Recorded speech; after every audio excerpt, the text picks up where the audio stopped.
G'day and welcome to the Ball Boys Fantasy Basketball Podcast, coming at you with Week 4 waiver wire ads. These players you can go add to your team and improve your chances this week. Let's go! Jordan open. Chicago with the lead. Bryant to Shaq. Not a game. We talking about practice. LeBron James with no regard for human life. Anything's possible. Back out to Allen. His three-pointer. Bang! Curry for three. Wow! Unbelievable. Making it rain in New York. We the North are now we the champions. Not the destination, it's the journey. Mamba out. G'day and welcome to the Ball Boys Fantasy Basketball Podcast, brought to you by Hoopball. My name is Mitch Casey, and you can find me on Twitter at BallBoysNBA and on Instagram at BallBoysFantasyBasketball. We've got him back this week, fellas. We've got the guru back, Callum Mack. We missed you last week, mate. How you doing? I'm doing well. It was tough to take a week off from all the loyal fans out there, but we're back. We're talking NBA fantasy as always. As always, mate. Yeah, we hopefully I held the fort down and people didn't get sick of my voice last week, but got a couple of shows happening this week. So the first one, as always, as we've done each week so far early in the season, are the waiver wire ads. So that's what we're getting stuck straight into today. First one, and probably the one that needs to be added absolutely everywhere. He's probably, I haven't checked the stats just yet, but he's probably more than likely gone in your league, but just to make sure that he's not. And it is Andre Drummond, currently in 84% rostered leagues, but just in case, we just wanted to put him on here. Andre Drummond, obviously with Joel Embiid out, he's a must-roster player everywhere. What's going on with Drummond here? Yeah, and it looks like, because I'm a Joel Embiid owner in one of my main leagues here, and so I'm pretty sad to see him go, but he'll be going. I think it's some health and safety protocols. So you can expect Drummond to probably start for at least probably next week as well, is my assumption. So he's been killing it. 25 rebounds followed by a 20 rebound game. This is what he's done kind of like previously at Detroit. And he's kind of shooting pretty well too. His field goal's been up there. That was kind of one of what hurt him in his value, but he's been doing, 62%, 55%. That kind of stats does help with the steals, and the blocks are also there. So Andre Drummond, if he's on your waiver wire, go add him. Be mindful of the free throw percentage. That's why I was kind of a bit hesitant to get him when I saw Joel Embiid was going to be out.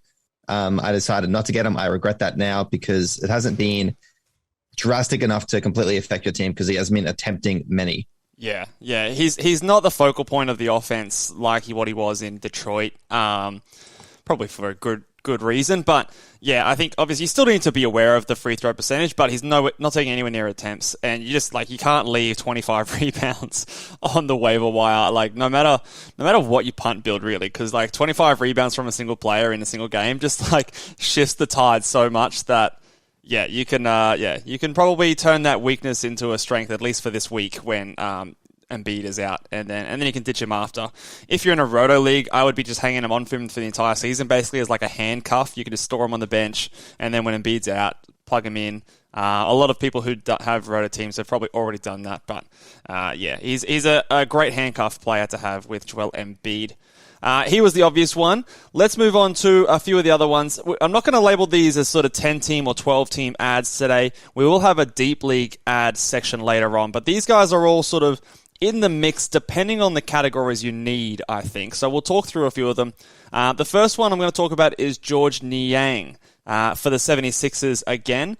What's going on with George Niang? Do you see him as a must roster player, or is he short-term value? What's your thoughts on Niang? He's definitely short-term value, but if you need a bit of an up for this week, but specifically probably in threes and points, I go ahead and get him on free throws as well. He's shooting it well. He's probably not attempting a whole lot, but for threes and points, he's pretty valuable. Tobias Harris has been sidelined, and I think he will be back sooner rather than later. Yeah. And this is kind of where Niang's getting his minutes from. He's been putting up, about 25 minutes a game, pretty regularly, and he's averaged, over 12 points over the past 7 games now. So 6 games. That's consistency, which is what you like to see. If you care about turnovers, he's also been very, very, very good in that category again. So there's pretty much 3 categories there, which are quite nicely boosted up. So I think he's definitely streamable until Tobias gets back. He's worth looking at. Yeah, I think even probably after Tobias gets back, I'd still hold on to him. Probably until Embiid comes back as well, because they're running a pretty tight rotation there with only like 7 players getting minutes. So even if Harris comes back, I think he's probably going to affect a player like Paul Reed more so than a Niang. I think Niang will still get minutes, even if he's coming off the bench or whatever like that, because they just, without Embiid, and obviously Ben Simmons is still not playing, but they're lacking a lot of offensive options and players that can score the ball. And he's been playing really well. Like, he honestly is taking his opportunity, and I think he's pushed his case for more minutes moving forward for the rest of the season. And so when Embiid's not there, there's a big usage hole that needs to be filled. And I think him and Tyrese Maxey are definitely filling that hole at the moment, as well as another guy that we'll speak about soon. The next player I want to talk about, he hasn't played a game yet this season, but I think if you've got something to cut, or even if your league allows swapping or adding someone straight onto your injured reserve or injured listed spots, Dylan Brooks is a player I want to mention, because he's likely to return probably any game now. I think he's more than likely going to be playing next game. He looks like he's going to be going straight back into the starting lineup. We'll wait to see how that affects Desmond Bane or DeAnthony Melton. Stay tuned to our Twitter to see what is going on there and how this would affect them. I wouldn't be dropping either of those two players. Let's just wait and see how the minutes roll out. But what are we doing here with Dylan Brooks? Cal, are you thinking he's a priority ad, or are you more of a wait and see? I guess it depends on what you're looking for as well. What are your thoughts? Yeah, I do a wait and see. If you've got a spare injured thing, you could even just pick him up now pretty comfortably. If you're going to drop someone anyway, just pick him up, put him on the injury list, and then pick someone else up and wait for him to get back up. I think he probably will get the starting lineup. There was a lot of high kind of praise for him in the playoffs and everything last year. I'm not too sure how the rotation works out. Someone's obviously going to take a hit, whether it's Bane, who has been ownable, or if it's Melton, who's been probably a bit more of a waiver wire, but he's kind of proven himself a bit more recently. One of them's going to take a hit. It could even be Brooks, but it could be a bit of a gamble, spin the dice on someone, see what happens. I would put my money on that he will probably start on the bench initially, but will be brought into the starting lineup after maybe a week or so. Yeah, I think there might be a bit of a slow start. So I've actually picked him up in our league, and I'm storing him on my injured reserve spot at the moment, and just letting him sit there, and just as like a bit of almost like a free trial. I just want to see how he comes back and see what his minutes are and what he puts up. He's a player that's going to put up decent points. He's going to put up decent threes. He might get over a steal a game. The free throw percentage will be solid. The turnovers and field goal percentage are going to be pretty rough. So if you care about those sort of things, then maybe just beware. He's not going to put up a huge amount of rebounds and assists either. So he is back end. He's not the highest upside kind of guy in terms of fantasy. But if you do need points, threes, and some steals, then yeah, he's someone that you could just at least have a look at. If not, I wouldn't be rushing to grab him, but at least have him on your watch list. Know that he's coming back.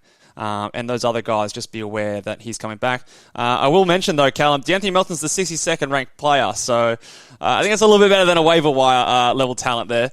So put some respect on that man's name. Is he doing better than Bane? I'll look at Bane now. So 67, that's impressive. Bane at 76, so they're both very, very ownable right now. Yeah, 100%. Obviously, Melton, he doesn't have those huge points, but those steals, the blocks, the threes, yeah, it's all very nice over there.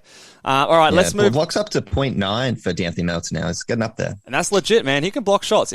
Still only 28 minutes a night. So just wait to see how those minutes shake out.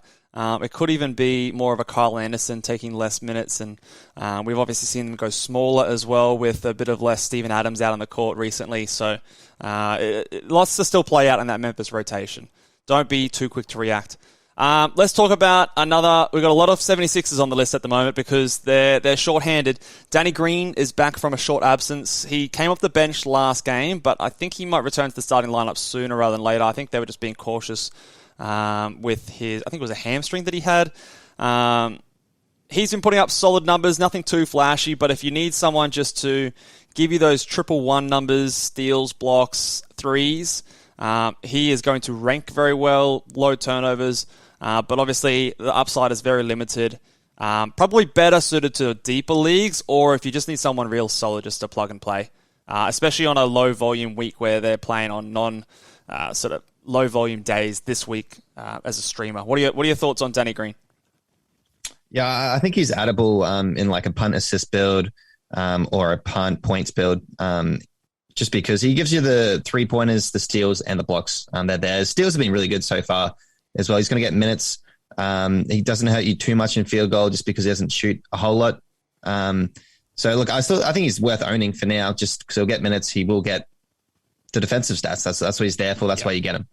Yeah, like I sasaid, not flashy, but it's still going to be worthwhile, especially if you need those stats. If you're looking for points, obviously Danny Green's not going to do you much good. If you're looking for assists and rebounds, again, not going to do you much good. But those other stats often get forgotten about and overshadowed, and they are still very important. And especially, like we said, on a low volume week for the 76ers. The last 76er we'll talk about here is Furkan Korkmaz.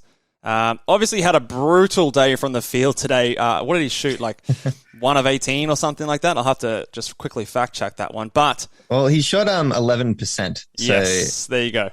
Terrible field goal percentage. But the good news is he put up 2 from 18. Yeah, he put up 18 shots. That does hurt. It does hurt, but he put up 18 shots. So the man's getting usage.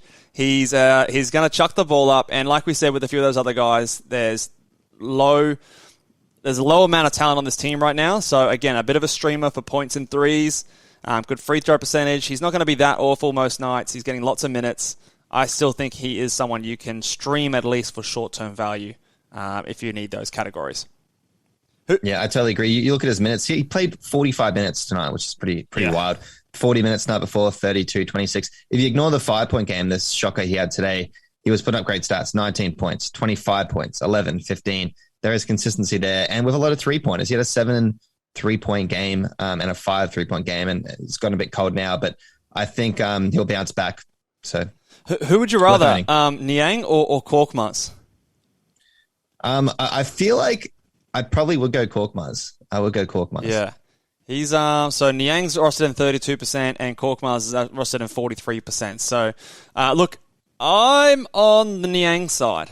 I think Niang's a bit more reliable. He's been a bit more consistent, but it's close. They're pretty similar players, to be honest. So I wouldn't be mad with either of them. If either of them, if you need points and threes, grab both. Why not? If you've got like a couple of guys on the end of your roster and you need to win this matchup, or you're sort of lacking some threes and you want to get some more stats there, then both are fine. And I think until Embiid is back, they're both going to have high value. Because like you said, 45 minutes in the last game, you still take 10 minutes off that, and he's playing 35 minutes, you know what I mean? So he's still got lots of minutes in reserve. So I'm not too worried about Tobias Harris coming back. But when Tobias Harris comes back and Joel Embiid, that's when you start to run out of usage and run out of minutes. All right, let's go on to the last couple.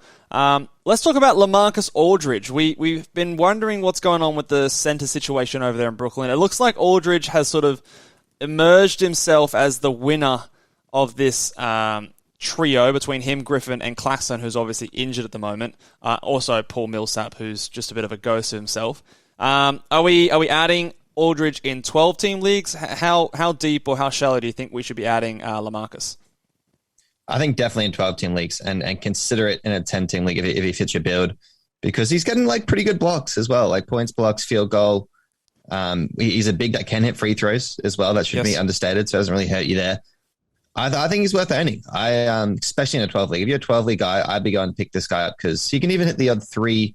It's hard to get someone that gets like, 1 3-pointer, 1 block a game while putting, pretty competitive field goal and competitive points. His points has been up and down, yes, but look, there's some bright sparks there. 23-point game, a 21-point game, a 19-point game. And he hasn't played many. Like there's only about 11 games into the season. So there's definitely some promise. Yeah. And it is promising because he's obviously had a big break from basketball, with his sort of, I'm retiring. Oh, no, I'm not, kind of episode. But so he might actually improve and get better as the season goes on. The minutes are solidly in the low to mid 20s. He did have a 28-minute game against Indiana, which he put up 21 and 8. That's a really nice game. You're right, the blocks are there at 1.2 per game. He was putting up about 1.6 the season before last in San Antonio. Obviously dropped off massively last year, but I think he's got... Obviously, he's been a top 50 player for many, many years until last season. And over in Brooklyn without Kyrie Irving, there's a bit more usage to go around than we initially thought. So he seems to be the guy he's basically like the third option behind James Harden and Kevin Durant, pretty much ahead of some of those other guys like Joe Harris and Blake Griffin and those sort of types. So yeah, I think in a 12-team league, you can grab him and sort of see how it goes. And just interested to see how it goes with Claxton when he's back and healthy. Not that he's going to take his role, but he might just take a few of the minutes away, and he might not be getting as much minutes as he's getting now. But we'll see how it all pans out. And for now, I think you can just add him and just see how it goes. All right, let's move on to the last guy in our normal or standard league ads. I'm less hyped about this one than some of the others, but still, if you need points, he fits a role. It is Anthony Simons. What are your thoughts on Anthony here? He's been heating up a bit. He has some cold games, so it's a bit of a gamble if you get him. But the minutes are there. The minutes are about 25 minutes a game. And the points, he's been averaging 13 points a game so far, low turnovers, pretty reasonable field goal, and hasn't missed a free throw. So there's some good signs there. He's really just a threes and points probably is all you're getting with the odd assist as well. But outside, that's what you need for your team. I think he's worth grabbing. In a 12-team kind of format, I would be considering him. He's not like a must-own, but if he fits your build, then I think he's worth looking at. Yeah, that's right. I don't think he's a must roster player, but I think that if you need points, if you need threes, then he's definitely someone that even in a limited role he can do that. And there's a little bit of a question mark with Damian Lillard and this abdominal injury and things like that. So if that was ever to cause him to miss time, he would then probably become a must roster player.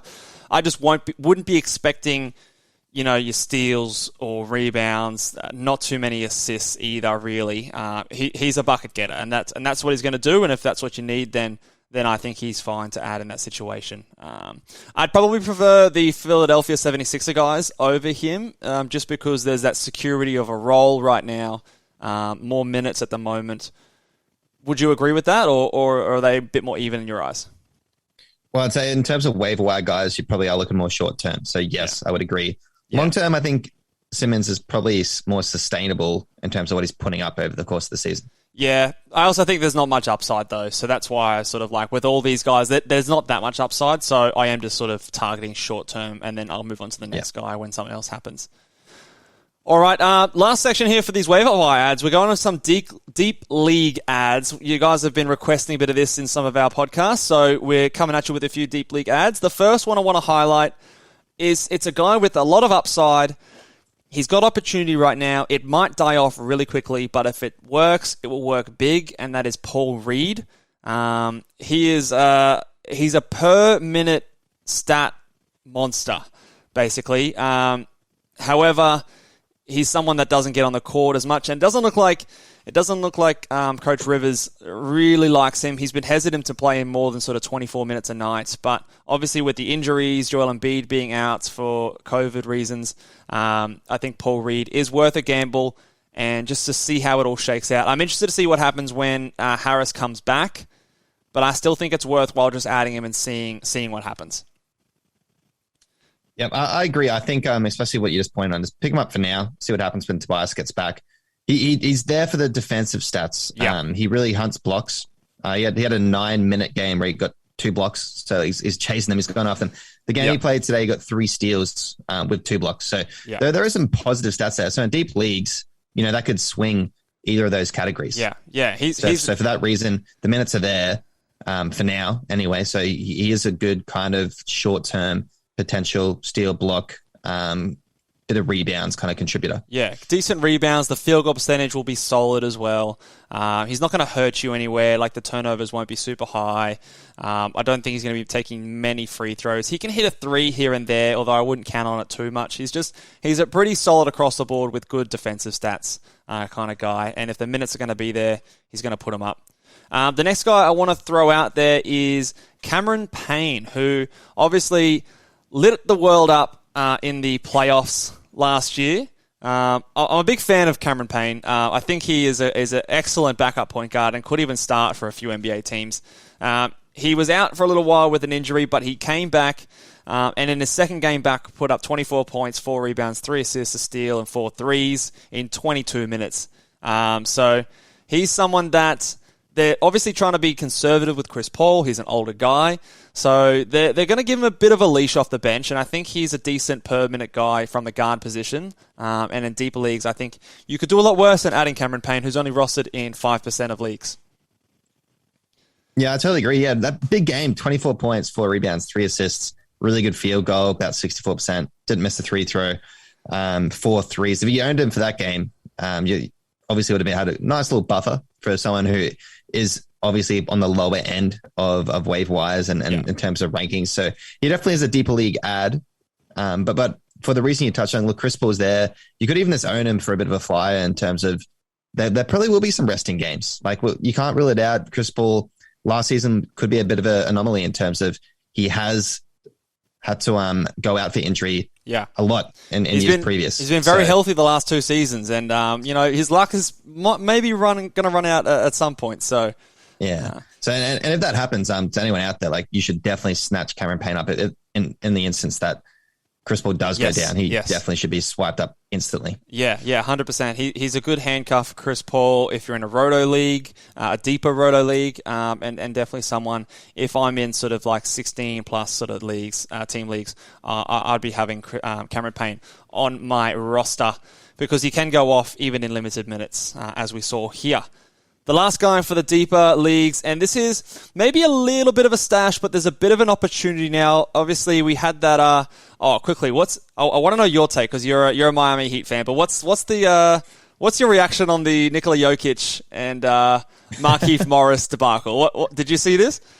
I did. I've got Jokic's back. Everyone's exploding and saying Jokic is in the wrong. Yeah. I mean, Morris came over and just like gave him a good kind of shoulder with an elbow. Cracked him in the ribs, man. He's expecting like Jokic won't react. Like, the thing is, Jokic is such a big dude that he didn't make it look probably as bad as it really was. Like, Markieff came in pretty hard. Like, he definitely did. And Jokic wasn't having any of it. He gave him a bit of a shoulder for shoulder. Who's going to win that battle? We all know Jokic is a much bigger boy. Yeah. So I'm coming to Jokic's defense in this one. Yeah, I'm there with you. Look, you probably shouldn't be doing that, either of you, but like, two wrongs don't make a right, just to be clear. But like, but he started. He's more of in the wrong. Yeah, and like, I see the whole thing. Oh, I shoved him in his back or whatever. But like, you can't hit someone and then turn your back and expect that. Oh no, you can't hit me because my back's turned. It's like, no, that doesn't work that way.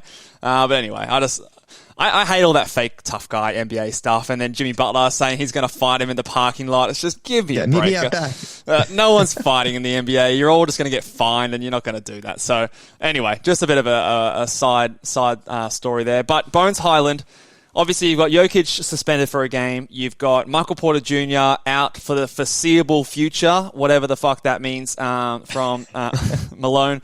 And also you've got, I think he's working his way into the rotation, and I think he's going to be someone who, towards the end of the season, he is going to earn some more minutes, and I think there's an opportunity for that to happen right now. So I would be getting on the front foot if I'm in a deeper league and I need some threes, steals, assists, solid free throw percent shooter. The field goal percentage might be a bit rough, but I think he is someone who is at least worth monitoring or adding if you're in like 16 team or deeper leagues. What are your thoughts on Bonesy? Yeah, I totally agree. I think he's worth adding in deep leagues, specifically deep leagues, obviously. But the steals have been pretty good and consistent in limited minutes, so that's promising. 1.1 steals in 15 minutes.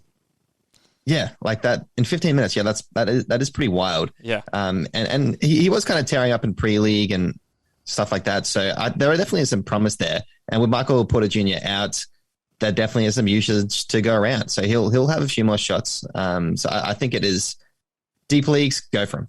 Yeah, he's already above in front of Campazzo in terms of that rotation. He might even be able to crack in ahead of Monty Morris by the season's end because he's a good player. And we did like him coming into the draft. We had him highlighted higher than when he got drafted in our draft shows. So definitely keep an eye on him.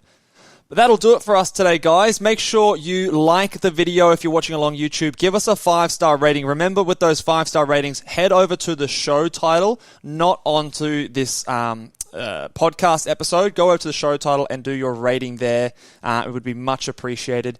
Make sure that you are following us on Twitter, on Instagram. If you're on the YouTube channel, those links will be down below. And give us any questions. Any questions you've got, we'll let you know what we think, and we'll catch you guys next time. Bye.